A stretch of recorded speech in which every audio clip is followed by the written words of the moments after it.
lined up today to share some of their own perspectives on this important topic and hopefully answer any questions that you may have. I will remind folks that we will have a short Q&A portion at the very end of this event, time permitting. So throughout the presentations today, if you have any questions, please type them in the question pod associated with the webinar control panel. And without further ado, I'm going to turn things over first to Kevin Quinn, who is going to be our moderator for today, and then he's going to introduce the rest of the speakers. But first, let me give a quick intro for Kevin. So Kevin joined the fire service in 1976. He currently serves as chairman of the National Volunteer Fire Council. He recently retired as deputy chief of the Union Fire District in South Kingston, Rhode Island, and has returned to where he began in the volunteer fire service. That is actively responding to fires and alarms at his original station number 3 of the Union Fire District. Kevin is a past president of the Rhode Island State Firemen's League, Rhode Island State Advocate of the National Fallen Firefighters Foundation's Everyone Goes Home Courage to Be Safe program, member of the Foundation's Rhode Island Local Assistance State Team, member of the Hope Valley Hazmat Team, and member of numerous federal, state, and local exercise design management teams. He served on the NVFC Board of Directors for over 30 years as alternate director for Rhode Island, and now continues as director and chairman. Kevin holds a Master of Science in Counseling and Educational Psychology and a Master of Science in Education. And with that, Kevin, take it away. Thank you, Steve, and welcome everyone to the webinar today. We take a look at our line of duty deaths in the fire service. The biggest number that jumps out, 50% or so every year, are cardiac events. But the next biggest root cause are traffic-related events. And this seminar is a wonderful opportunity for you to be a part of and to share with your districts back home. When we take a look at the training that has rolled out under traffic incident management, the latest report I received July 10th showed that thus far we have trained nearly 271,000 individuals. That includes law enforcement, fire rescue, towing and recovery, EMS, and transportation and public works and other disciplines. So when we look at just the volunteer sector, we're talking about 1 million volunteer fire, rescue, and EMS providers. So we've got a long way to go in terms of the number. And if we're losing 25% or so firefighters in traffic incidents, then we really need to do a better job at doing the training and understanding the processes. And I'm elated to be able to work with our presenters today. I'd like to introduce them. Steve Austin, he has served as a fire police officer. He's been in the fire service for 48 years. He's been past president of the Delaware Volunteer Firemen's Association and the Cumberland Valley Volunteer Firefighters Association. He is a National Highway Safety Advocate for the National Fallen Firefighters Foundation.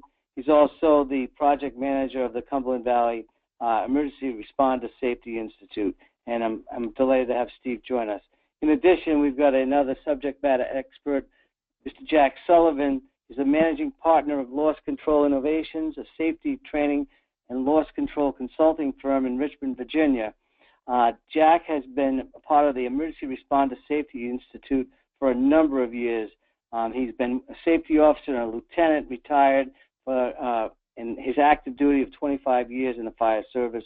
He works with the NFPA Association for Technical Committee on Traffic Control, Incident Management, and ProQuals for NFPA 1091. Jack has been involved with the SHRP2 training on the Federal Highway for a long time, and it's my pleasure to work with Jack on this as well. And Jim Ostris, who is currently the Federal Highway Office of Transportation Operations, Traffic Incident and Events Management Team. He's been working with this, and I know I've worked with Jim on the emerging leaders for a long time, and DOT is fortunate to have assigned Jim to the operations, transportation operations, and Jim will kind of also bring the perspective from Federal Highway as well. And I also want to make sure that we thank the Center for Excellence for putting this together, and let's see if we can kind of begin. My first slide that I'll run with, I want to kind of give a little introduction to what the NVFC is all about. We represent the 1 million volunteer fire, rescue, and EMS providers in the nation, and we are the voice for the volunteers. So the message today is take this training, replicate this training back in your home districts, and let's keep these firefighters safe. Too many times I'm reading about a tragedy where we have had individuals that have been struck by or maybe even just a lack of seatbelt. So I'm just looking at my slides have to come up. I don't know if you've got them, Steve. Sorry, but I think I made it. I see the slides. I see your slides. If you, yep, there you go. Sorry about that. I don't know why this little box is here though. But we're going to look at the TIM's training, Traffic Incident Management Training, and the effect of volunteer firefighters across America. The NVFC, we represent 70% of all firefighters in the United States, and we save the taxpayers across the country $140 billion a year. We protect the citizens of 1/3 of the U.S. population, and we also respond to a variety of emergencies, all hazards, including those traffic incidents that we have to be faced with. Statistically, and looking at some of the risks, there are estimated 6 million potential motor vehicle crashes all the time. The emergency volunteers, when we get a response to a roadway collision, we're putting out a number of individuals out on those highways and the byways, and we have to protect those individuals. 89% of the departments in the United States reported that they are not properly trained in traffic incident management. And we have an average of 5 firefighters every year that are struck by, and that's just way too many. We have to be able to be more in tune and have the proper alignment and safety procedures that Steve, Jack, and Jim will kind of give us. When you look at the need for training, this is from NFPA as well. In 2015, the bottom line shows that there were 81% of all fire departments across the nation reporting that there was not sufficient training in traffic incident management. If you look at the larger departments, over 500,000, 46% of those are trained. But when you look at us in the volunteer ranks, where you're looking at 10,000 and below, we're looking at 74, 78, 78, and 86% of us are not trained in traffic incident management. So it's my pleasure to offer this training webinar with the DOT and Federal Highway and our experts in the field. I'd like to now introduce Steve Austin to pick up his first slide and get this training underway. Thanks, Kevin. Give me 1 second. Jack, I'm gonna give the screen over to you, and then Steve, you'll go through your slides here. Well, thank you, everybody, and certainly I would be remiss if we did not start by thanking the National Volunteer Fire Council, and particularly Chief Quinn, the chairman, for raising this important issue to the volunteer fire service. Having been a long-time member of the volunteer fire service myself, I certainly agree that we and the leadership of the volunteer fire service need to spend a lot of time with our folks to making sure they're going to be safe as possible when operating on what appears now to be the most dangerous place in the fire service, and that's working on the highway. I'm pleased to have with me today my colleague Jack Sullivan. He's our Director of Training for the Emergency Responder Safety Institute, and he'll have some tips here as we move through the program. Who are we? We're part of the Cumberland Valley Volunteer Firemen's Association. That's a 116-year-old association that was organized for mutual aid. What we do is take tough problems in the fire service and try to resolve them. Back in 1998, after a tragic accident on the Pennsylvania Turnpike, where firefighter Dave Good lost his life, and followed then a month later by the death of Captain Joe Crobeth on I-81 in Western Maryland, we decided that we were going to try to address some of the issues surrounding firefighters being struck. And I guess you could say we were country before country was cool, because at that point in time, no one was dealing at all with these issues. As a result of bringing a number of folks together, we published a white paper in October of 1999 called "Protecting Emergency Responders on the Highway." That's available on the Responder Safety website. We invite each of you to download that and read that, because that really encapsulates the problem and gives a roadmap, which we've been trying to follow as our rule and guide on how this problem might be addressed and we could make the roadways safer for emergency responders. We did a 10-year overview in 2011. That's also available for you. And of course, our signature site is respondersafety.com that we established in the year 2000. Again, with assistance from the National Volunteer Fire Council. Respondersafety.com is the definitive place for information having to do with all things about responder safety on the roadways. There's over 8,000 pages of content there. There's no one in the world that has as much content available there, all directed toward those people that respond on the highway, not just firefighters, but everyone from public works through third service EMTs, paramedics, transportation folks, safety service patrols, you name it. We've got information to make them safer. We also, every day, we search the internet and we post struck by incidents that are reported in the news media. We are the only folks in the country, whether that be public, private, or governmental, that do that. And often folks count on us for their information on statistics on struck bys. We have a lot of resources on the site, as I mentioned. They're all available to you at no cost.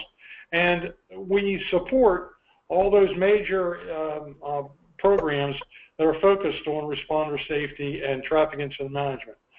Certainly, the National Unified Goal for Traffic Incident Management, which we, along with the NVFC, helped develop, the roadway incidents safety strategies and tactics, and one of the issues that we really focus on is this collaboration, communication, and cooperation. The 3 C's, as my colleague Jack Sullivan refers to them. We believe it's much better to get to know folks and to collaborate with them rather than having to exchange a business card on the scene. And that gives rise to the development of the regional TIM committee concept that we would hope that if you're not familiar with that or you're not participating and there's one in your area, that you would give consideration to be part of a regional TIM committee. They go a long way to meet the 3 C's. Thanks to the support of the FEMA Fire Grant Program, we were able to establish the Responder Safety Learning Network in 2011. That network is a result of, again, a collaboration of folks in the fire administration, private sector, the DOJ, which helps us on some issues involving law enforcement officers, the Federal Highway Administration, who has been very, very helpful, and we've been honored and pleased to partner with them for quite some time, and our technology partner, Stonehouse Media, who powers our sites and develops our educational materials for us. Our free education and access is the key for everybody. We often get the question is, well, you mean all this is for free? And absolutely, it's for free to companies, it's free to individuals, fire departments, police departments, whoever needs to take it. It's part of federal grant programs, it's part of money that we raised on our own, but we do not charge for this important information. Right now, the Learning Network has over 30,000 registered folks. I just checked it a little while ago before we logged on here to the webinar, and there were 14 people taking classes, taking modules on the Learning Network. That varies day to day and hour to hour. Sometimes it's a large number, but we're pleased that we can log on there and there's 14 people around the country that are taking classes right this moment. And again, we're available 24/7 with modules. We have 24 or 25 up there now, and we've got about 7 more coming on. We believe we've covered every issue that has to do with traffic incident management, and these modules, you'll find them to be very informative adult education. Thanks to our partners at Federal Highway, we're able to issue the National TIM Certificate. If you're not familiar with that, we would urge you to get familiar with it, and hopefully you can earn that right here at Responder Safety Learning Network.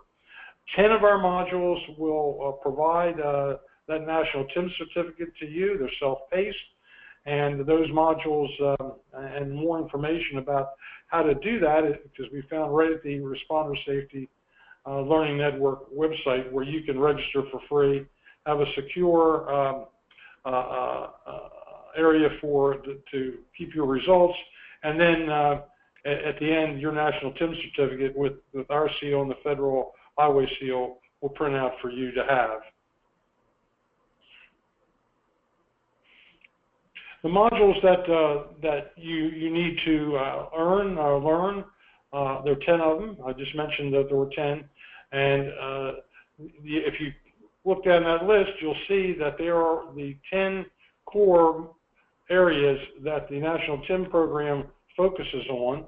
Whether you get that from us or whether you get that in the direct delivery, there are the areas that's focused on. You'll find they're easy to take. You also find that those modules are self-paced. If you have to stop them for any reason whatsoever and go back to them, you will not lose any of your work, and you'll go right to the point to which you stopped. You can take them in any order, and each one of them are tested, and each one of them provides their own certificate. Again, when you pass all of the tests for each of the modules, a National TIM Certificate will be generated. And on the horizon, we're announcing this, I guess, formally to you folks on the webinar that we are in partnership with the Fire Department Safety Officers Association, and we are well on our way to being accredited through the Fire Department Safety Officers Association and the Pro Board to issue a certificate under NFPA 1091, which is the Traffic Incident Management Professional Qualification Standard. This is the first time that we know of that anyone has applied to be certified or to be accredited to issue certificates under NFPA 1091. If you will, this is the creme de la creme of traffic incident management. It will consist of a number of questions, and the study for this and the learning opportunities all reside on the Responder Safety Learning Network.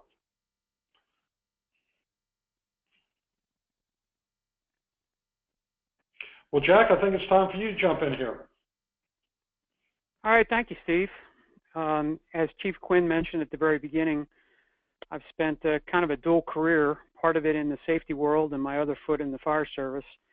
And every once in a while, I take the opportunity to kind of look back over our shoulder and compare where we were in 1998, when in my case, we lost firefighter Dave Good on the Pennsylvania Turnpike, and then we lost Joe Krobeth shortly thereafter. What was going on in the way of highway incident safety in 98? And the answer was not much. And occasionally, as I get frustrated, and I'll be the first to admit I'm frustrated this year with the experience that we've seen to date, every once in a while I look back and go, okay, so how are we doing? What have we accomplished, and where are we going at this point? We did a pretty good job early on just trying to establish some awareness level training to make sure that everybody understood and recognized the hazard of working around moving traffic out on the highway. We advanced and started talking about high visibility garments, improving high visibility markings on fire apparatus. Most new fire apparatus and ambulances that are designed and built under the NFPA standards these days have high visibility chevrons on the back and high visibility graphics on the side. We spent a number of years working to establish move over, slow down laws around the country. Every state has some version of a move over law at this point. We've spent a lot of time training personnel on the appropriate and proper blocking procedures at incident scenes to protect the emergency responders that are working those emergencies. We've promoted and done everything we can to get multi-agency operations training and collaboration on a variety of fronts. That's where TIM committees come into play. We even got involved with the Manual of Uniform Traffic Control Devices. When Federal Highway first put that out, the Fire Service was not very attentive to what was going on, so we jumped in there to help them understand our operations and for everybody to get on the same page. Many of our folks participated in the development of the NFPA 1091 standard that's been mentioned a couple of times, and a number of us are involved with helping to produce and deliver the SHRP2 TIM training programs around the country, both the Train the Trainer programs and the 4-hour program that we encourage folks to attend. We've all been involved in national committees and work groups of various sorts, and et cetera, and yet this year has been one of the worst years I've seen in the longest time in terms of results.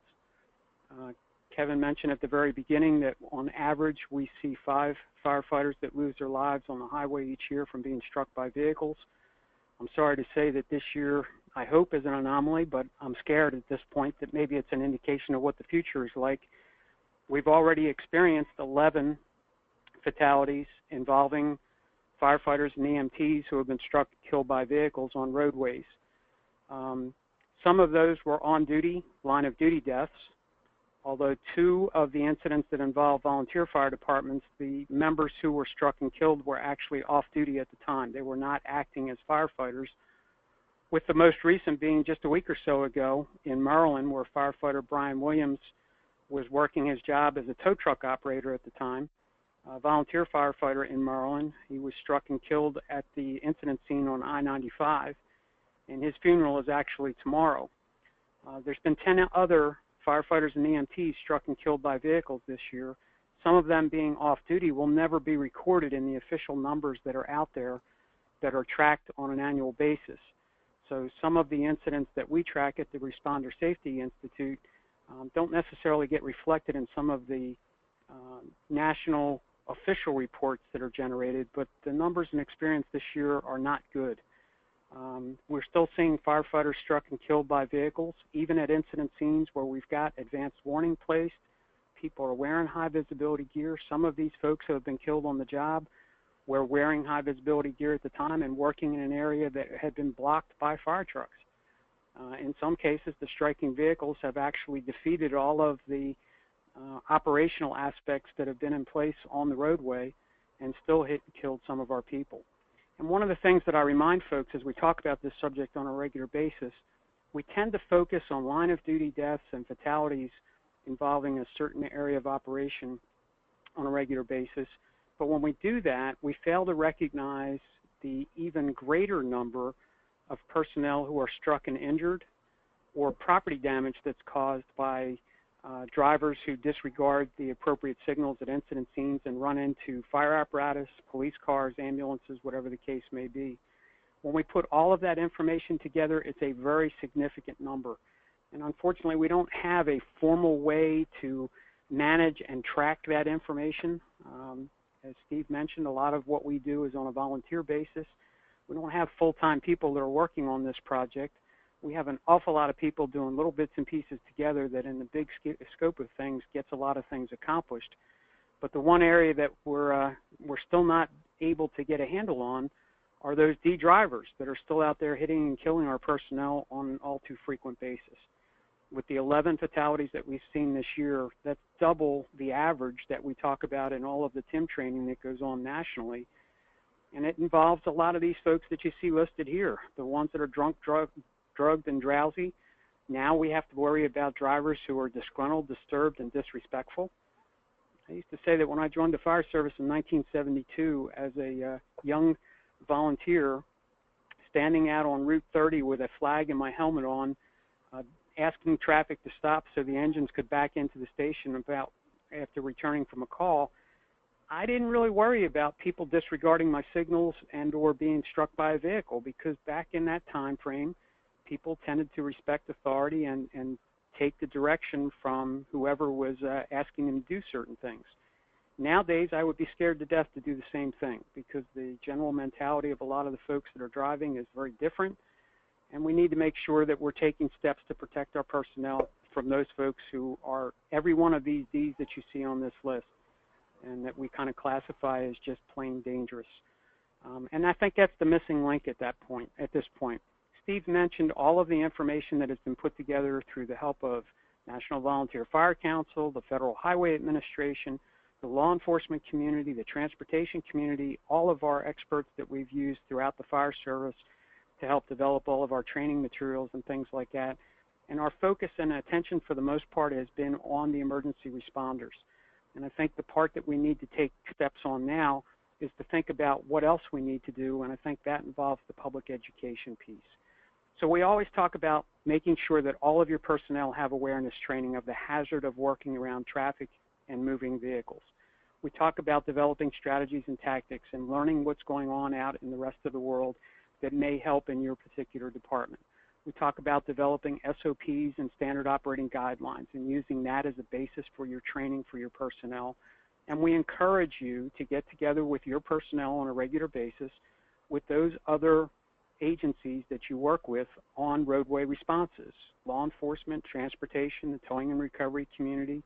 For those of you who might be in areas where you have safety service patrols, obviously getting those folks involved, making sure that you use the standards and guidelines that are available these days when you're speccing out new fire apparatus and or ambulances and equipment, trying to include traffic incident management and temporary traffic control devices in your equipment. Always taking a leadership role in making sure that this particular hazard is in everybody's forefront and thought process as they respond to calls, and getting involved with the rest of your community partners as you work to find ways to reduce the number of these incidents.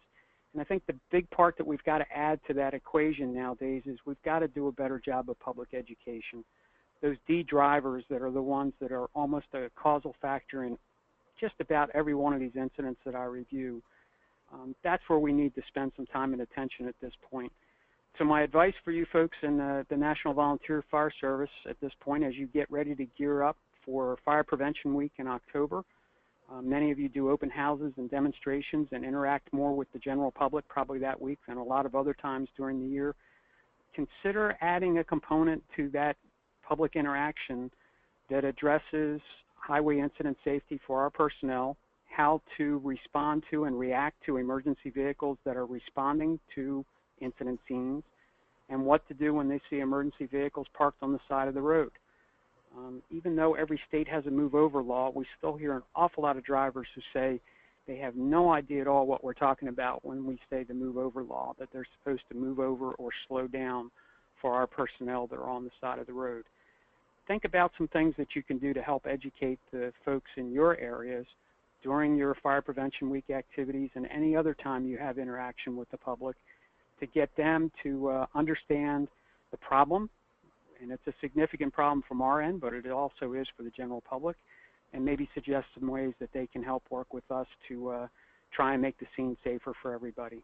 We have all kinds of resources that are available to you to help you in that effort, both for training your own personnel and your mutual aid companies and agencies that you work with, and information that might be available to you through various resources to help educate the public too.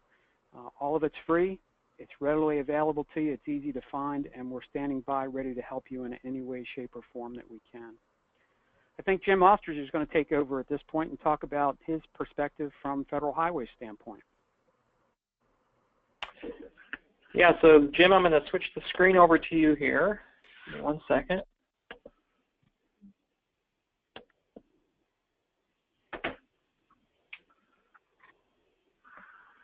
And just a real quick reminder again for folks, if you have any, I've gotten a couple of questions so far. If you have any questions we can address at the end of the presentation, please enter those in the question pod on the webinar control panel.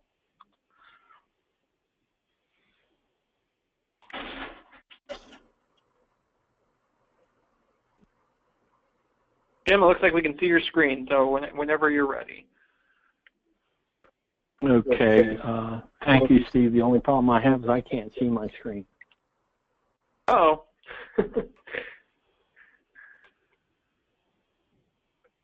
Yeah, it looks like it's not in presentation mode. I see the PowerPoint.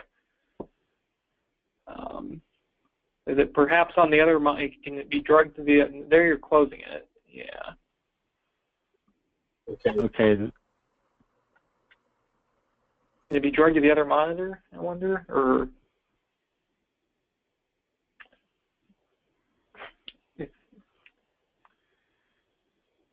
There should be an option, Jim, for you to like in a drop down for you to choose which screen is being shared. Okay. I was on the same monitor that Jack and Steve and Chief Quinn were on. So. Otherwise, now what do you say? Steve, we just see your desktop. We can run it from. I can run the slides from my end too, Jim, if that works, and we can just you can just let me know when to cycle through. Okay. Okay, but right now, are you on my cover slide? No, we're just seeing your desktop. I think you're sharing the wrong screen right now, or you have the wrong desktop displayed.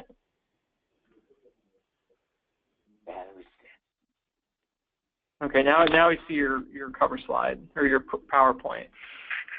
Can you control it?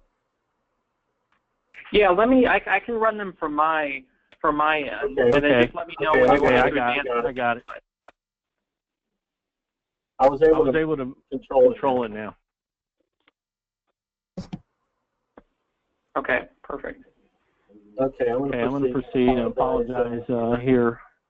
Always a technical issue, and unfortunately on my end today, a little bit of an echo. I'm trying to speak as gently as I can to minimize the background noise. But anyway, just thank you again, Chief Quinn and the National Volunteer Fire Council. Jim? And yes, Steve. Real quick, could you put your slides in presentation mode? It looks like it's still in the edit mode for the PowerPoint. Yep, there you go ahead and click that. There you go. All right, we're seeing the backstage. Bear with me. Oh. No, click that icon again that you did, and I'll walk you through how to switch it. So click that icon to go back into presentation mode.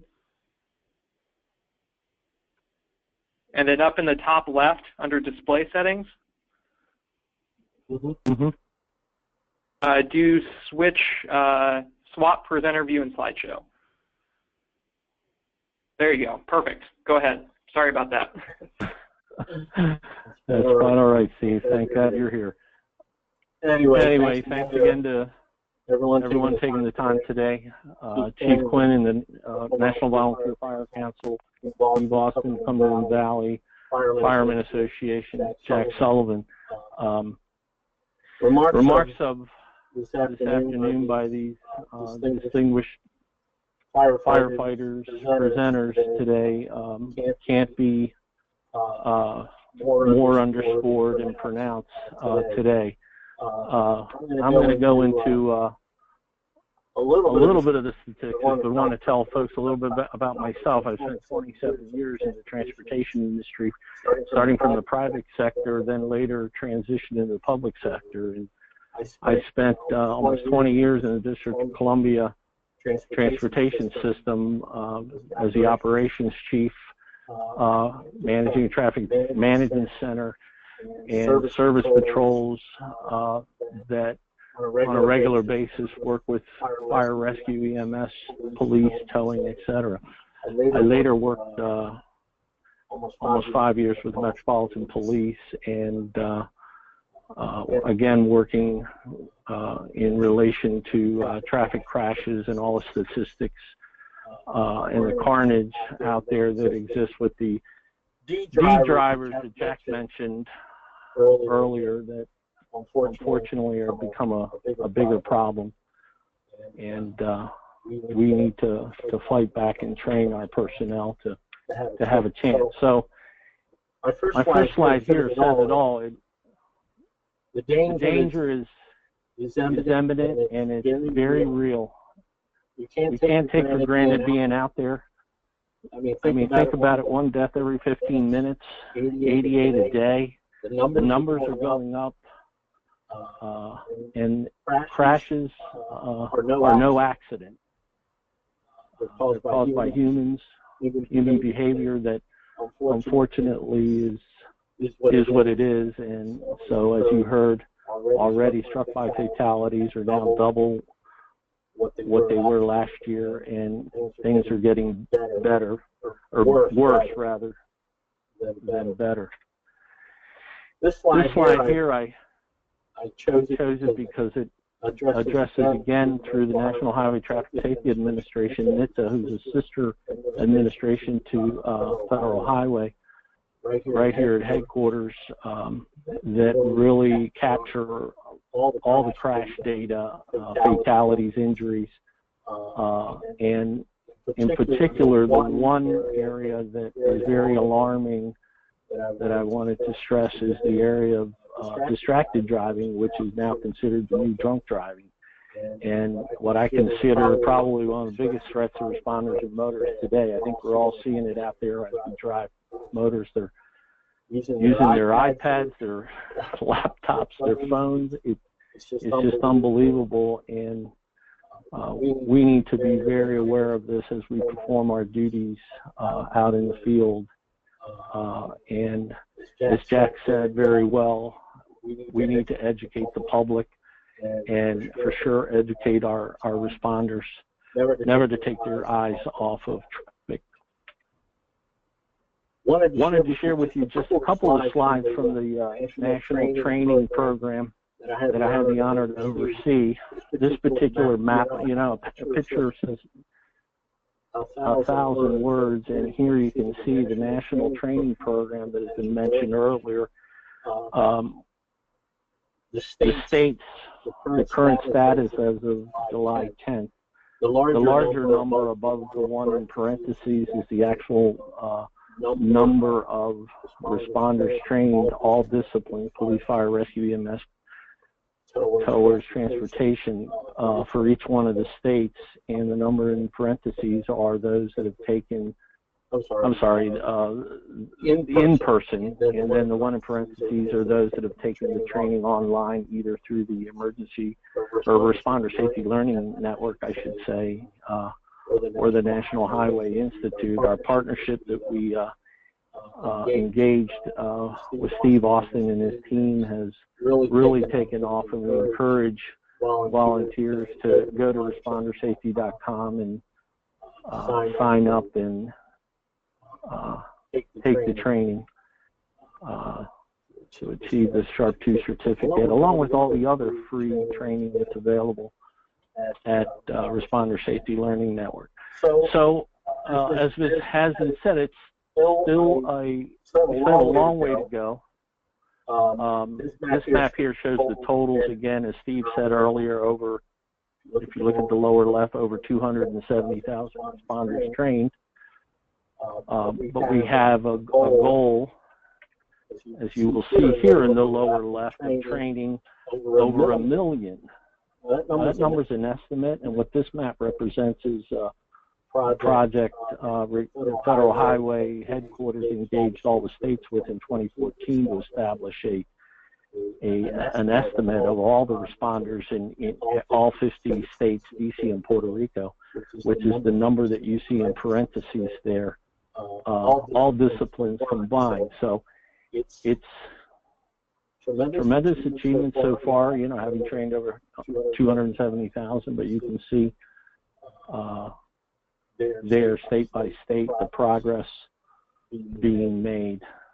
So 20% is the goal that we're trying to reach now, even for what we have established for even the SIP 18, that all 50 states, DC and Puerto Rico, train at least 20% of that number in parentheses, which again is an estimate. So wanted to just share that with you real quick. And this bar chart takes the data and presents it a little differently, but still the same, that 1.178 million.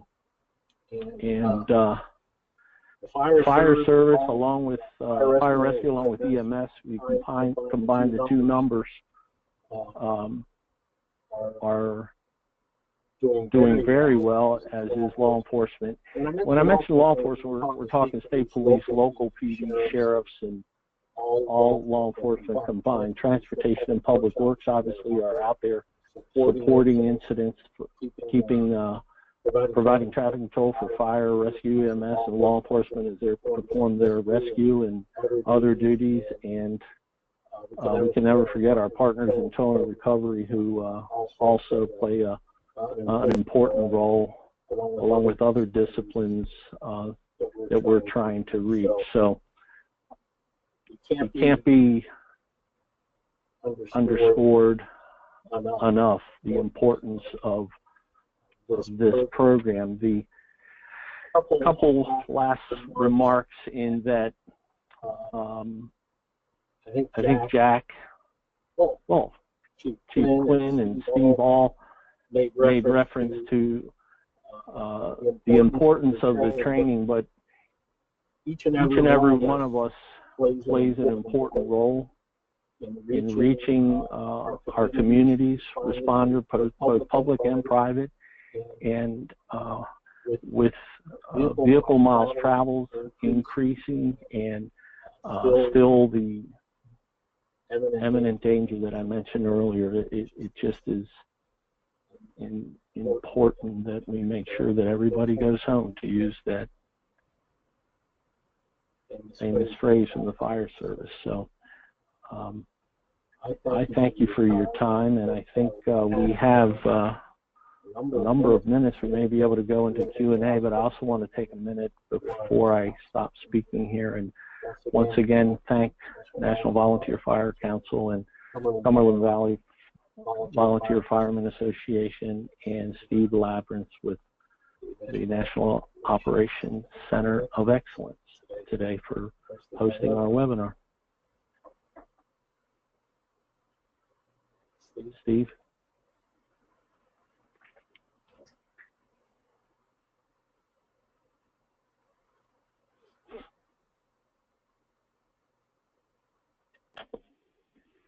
All right, thank you, Jim. Wanted to thank you again for your presentation. And again, I realize folks were hearing a little bit of feedback. Jim and I are going to work offline to see if we can get this nailed down a little bit further. But if there was anything that was unclear, you have questions on, please enter those in the question pod. And we do have a little bit of time. We have about 15 minutes or so to address questions. We do have a couple that have come in. Kevin, I've sent a couple of those over to you. Are you able to see those?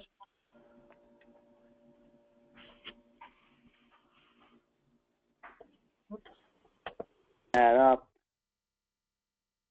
Oh, sorry, Kevin. I think I may have accidentally had you muted there. One more time. Were you able to see those questions? I do see the questions, and I'd like you to kind of let me have the screen for a minute. I've got a couple of slides, and then we'll go to the questions. Oh, yep, sure. Okay, coming back to you.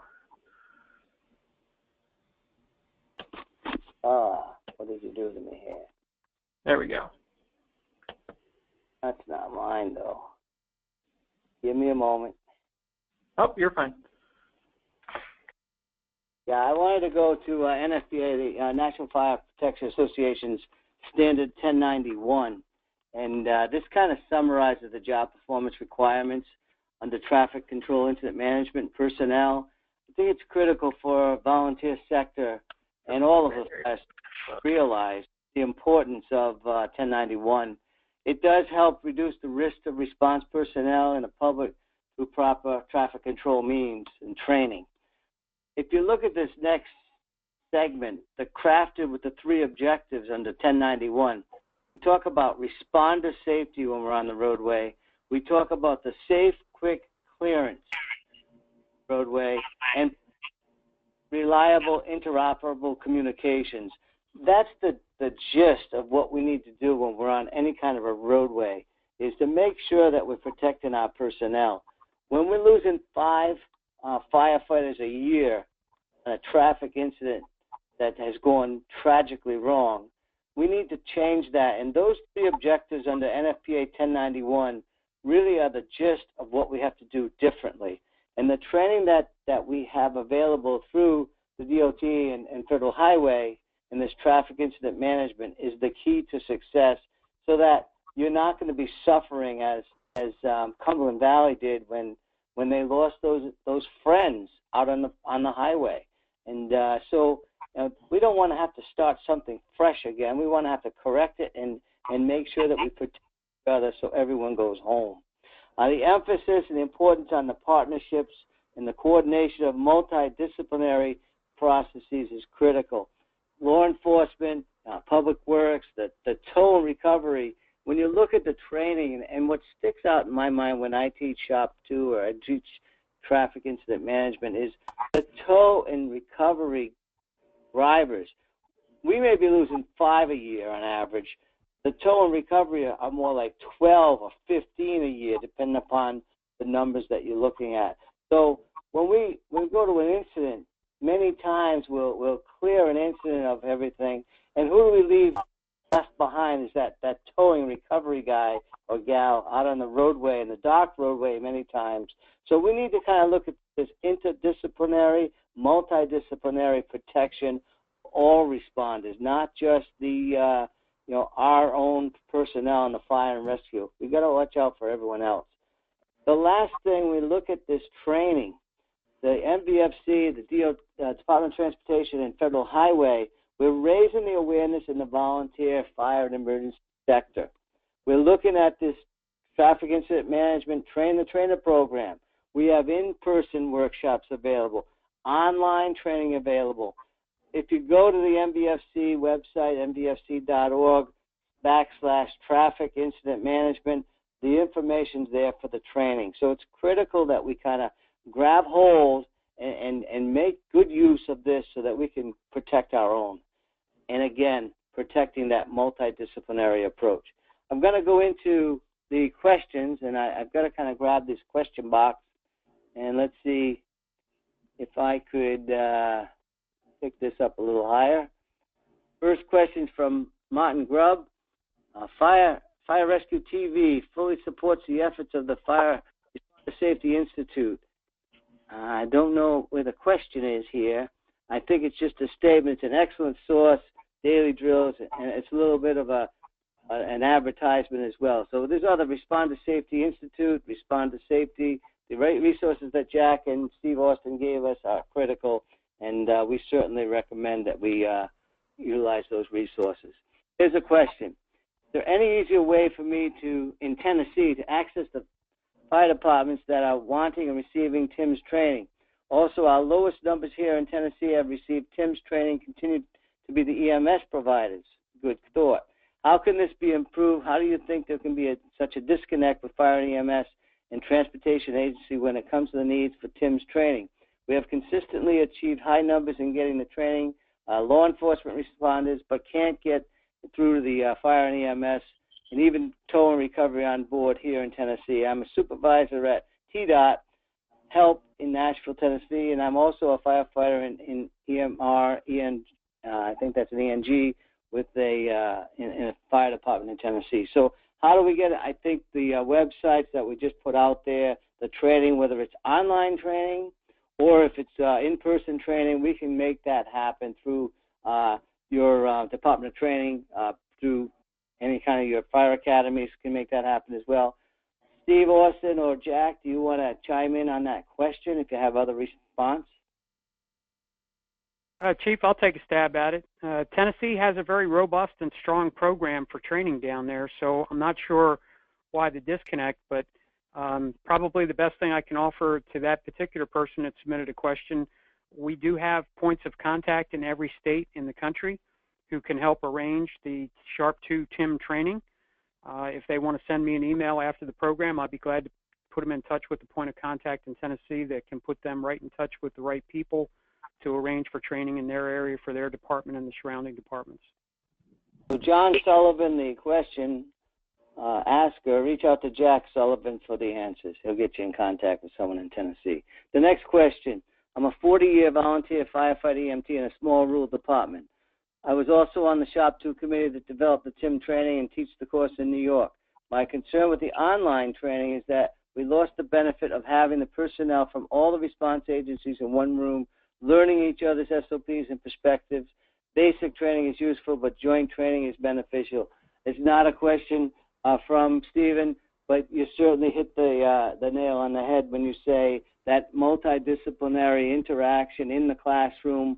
You know, there's nothing beats, you know, when you're all together and work in the situation and bringing that network together. I totally agree. I don't think any of us can disagree with that. You're making a great statement. But in many parts of our nation, the online is an option because they just don't have anything else available, whether it be the multidisciplinary agencies working together. But we certainly want to promote and try to get all those players in the same room because you get maximize the benefits as you go. Another question from Chief Quinn, this is Steve. I wholeheartedly agree with every comment that you just made. If we had a magic wand, we certainly would like to wave that over top of all our roadway responders and have them together in a multidisciplinary direct delivery class. And thank you so much for pointing out, which your organization has pointed out many times, the Federal Highway, that sometimes it's just not practical to do that, even though it's certainly desirable. I'll go back to the comment I made earlier on about local TIM committees. Local TIM committees can provide training, they can provide collaboration, cooperation, and they could be a place, even if you cannot get the a multidisciplinary course that you would like, at least once a quarter or once a half a year, a viable TIM committee working together could help you arrange that type of training in your jurisdiction. Sounds good, Steve. Thank you so much for that add-on. Another question from Tom. Go ahead. No, Chief, this is Jim Ostrich. Go ahead, Jim. Sorry for the echo. I just wanted to piggyback on what Steve just mentioned.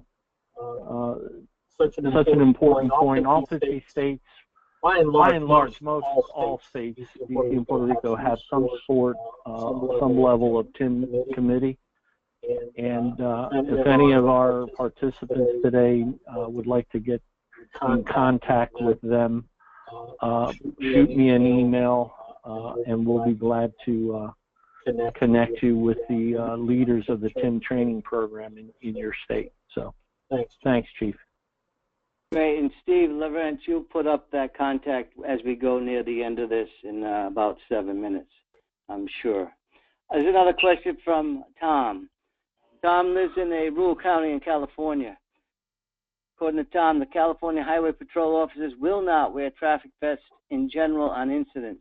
They feel it makes them targets for drunks. They often leave traffic control to our volunteer fire departments. Any suggestions here? Well, unfortunately, the training that we've just been talking about, that multidisciplinary training, if we can get law enforcement, including the California Highway Patrol officers, into the training, it's going to make life that much easier, especially in that rural county in California. On the side of the fire department expectations for traffic control, certainly making sure that your volunteer firefighters have the traffic incident vests on and everything else to protect themselves. But I would work wholeheartedly in that area to try to get the CHIPs involved with the multidisciplinary training and maybe regionalized type of training that can make it work better. It's unfortunate that they're refusing to wear the vest, but their life safety is critical as well. So I would keep on working on that. Steve, Jim, or Jack, do you want to add to that?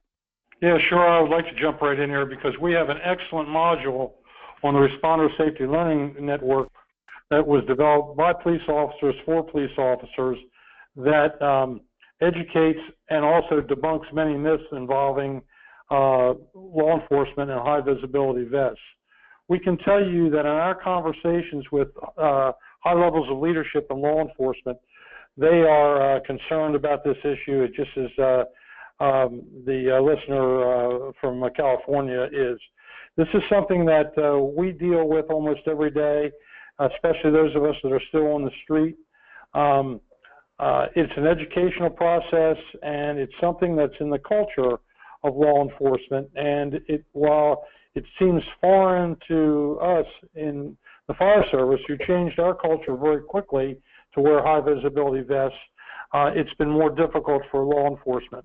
Something we have seen, we've seen a lot of local police departments wearing them more, and we see a lot of younger officers wearing them more.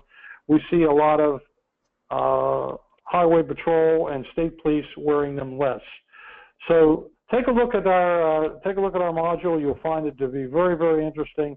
And again, this is something that the law enforcement community is cognizant of, and it is something that those of us that are concerned, those of us, particularly all of you that are on this call, on this webinar, are concerned about. It's something that we're going to have to continue to work on, because law enforcement are very vulnerable to these struck-by incidents. Thank you, Steve. I have another question from John. John's asking about the NFPA 1091 as discussed. Is validated and certifiable? I don't know exactly where 1091 is in the cycle with NFPA, but it certainly is in any standard that NFPA puts out, opted on the authority having jurisdiction, and certainly would be that way validated within your local community. But I'm not sure the cycle, unless someone else has an answer to that. Well, I'm the chair, and Jack's also a member, so we can answer that. We just finished we're ready for our second draft of the second version of 1091, which would be, I believe, will be released somewhere after 2019. We've made a few editorial changes, nothing major, no new JPRs. We're starting to see some of the state fire training academies taking a look at that. We would not be surprised if you're going to see some of those actually teaching a course and looking forward to being accredited either by IFSAC or the Pro Board in the near future. I will tell you that the new fire police course in the Commonwealth of Pennsylvania is based around NFPA 1091 and covers all those JPRs. So we know it's getting some traction.